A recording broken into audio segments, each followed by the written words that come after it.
wabarakatuh.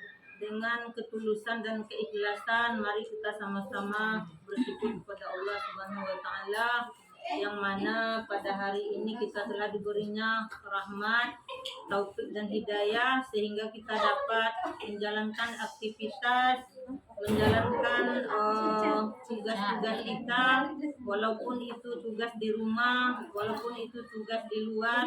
Mudah-mudahan Allah, apapun kegiatan kita pada hari ini terus diberikan keberkahan oleh Allah Subhanahu wa taala.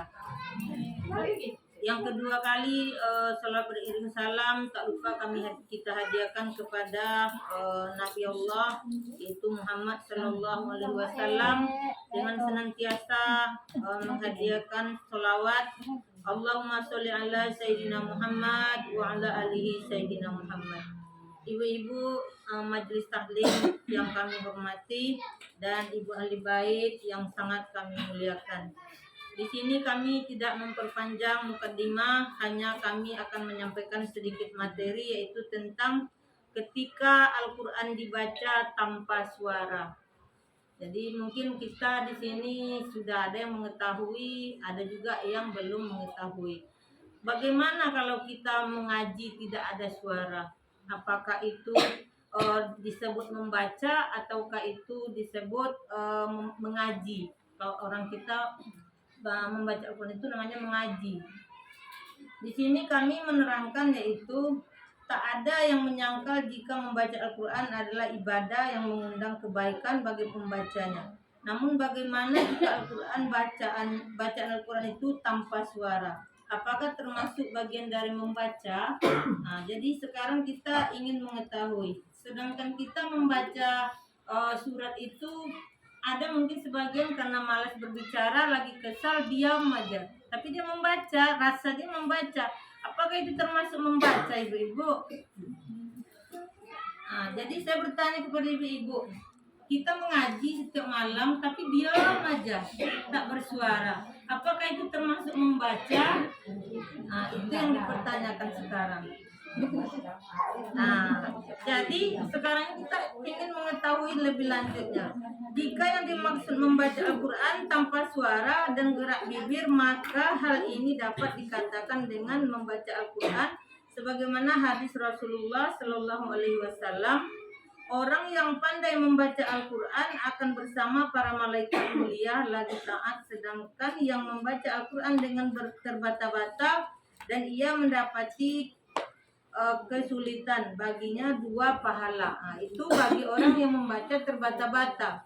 Tapi namanya membaca itu tentu menggunakan bibir dan lisan. Itu baru dinamakan kategori membaca.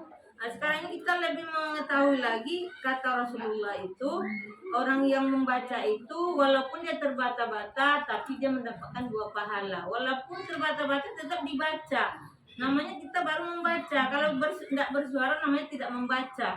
Jadi di situ kita mungkin selama ini rajin mengaji tapi tak bersuara. Dalam kamar diam, rupanya orang mengaji tapi tak ada suaranya. Makanya kita mau tahu kategorinya membaca atau tidak seperti itu. Di sini dapat kita simpulkan bahwa ganjaran pahala diikat dengan membacanya, dan membaca ialah berarti dengan menggerakkan bibir dan lisan. Jadi kalau orang itu tidak bergerak bibirnya, tidak pula terdengar bersuara di lisannya, berarti dia tidak membaca namanya. Jadi membaca itu memang bergerak bibir kita dan juga lisan kita itu membacanya. Itu baru dinamakan kategori membaca. Membaca itu minimal terdengar sama telinga kita sendiri. Itu baru namanya membaca. Tapi kalau diam aja suara kita pun tak dengar. Dia pasti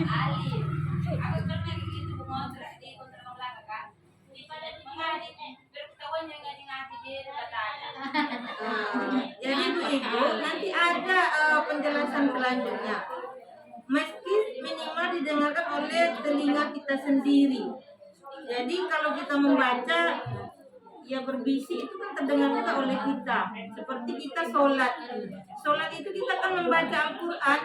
Jadi kalau kita namanya sholat itu harus dibaca pakai bibir dan lisan. Kalau kita diam aja sholatnya berarti sholatnya tidak namakan membaca. Nah, jadi kalau bisa ibu-ibu dalam bacaan sholat pun kita harus mengucapkannya dengan bibir dan lidah kita. Baru itu namanya kategori membaca di dalam melaksanakan ibadah, sholat ataupun membaca Al-Quran. Dan membaca itu dengan menggerakkan dua bibir dan lisan. Nah, jadi kalau tak bergerak bibir orang sholat itu berarti dia entah apa-apalah dalam hatinya. Entah iya dia sholat entah menghayal. Mungkin pikirannya dah sampai ke Pekanbaru. Nah dia sholat berdiri, kadang-kadang lupa pula rakaatnya karena udah menghayal tadi. Makanya perlu membaca itu untuk mengingat. Jadi setidaknya kita dengan membaca ayat pertama tadi ingat Al-Falaq, yang kedua mungkin Al-Ikhlas. Jadi kalau udah 2 surah mungkin ingat 2 rakaat yang kita lakukan. Tapi kalau kita tidak membacanya pasti kita lupa apa tadi yang pertama, dan kita begitu caranya. Karena apalagi kita udah ibu-ibu ini hayalannya itu tidak sesisi, banyak sisinya Bu. Mulai dari atas sampai ke bawah ada yang diingat. Dari dapur sampai ke sumur sampai ke kasur ada yang diingat. Jadi makanya kalau kita dalam sholat, dalam mengaji, mohonlah digerakkan bibir dan lidah. Jadi demikian juga membaca sholat katanya. Jadi sholat itu memang perlu dibaca, Bu. Jangan didiamin sholatnya. Tidak boleh dibaca dalam hati saja, namun harus menggerakkan lisan dan bibir, barulah disebut sebagai aqwal atau perkataan. Disebut dan tidak dapat dikatakan aqwal jika tanpa lisan yang bergerak. Jadi tak bisa kita dikatakan berkata. Dan disebut kita sholat itu diam tak berkata. Kita kan semuanya ada artinya sholat itu. Contohnya mengangkat takbiratul ihram, Allahu Akbar. Itu artinya apa, Bu? Allah Maha Besar. Cuman sholat itu tak boleh saja bahasa Indonesia dalam perkataannya. Makanya kita bacalah Arabnya itu dengan bibir dan lisan supaya kita namanya membaca. Daripada membaca Al-Quran tanpa suara, lebih baik dibaca liri. Liri itu tidak usah besar-besar suaranya, Bu. Yang penting dibaca, mungkin bisik-bisik tapi terdengar sama telinga kita sendiri. Itu baru disebutkan membaca. Jadi kalau diam aja kita pun juga tak mendengar, hati yang mendengar kadang sesat pula kita, Bu. Ayo, Bu. Itu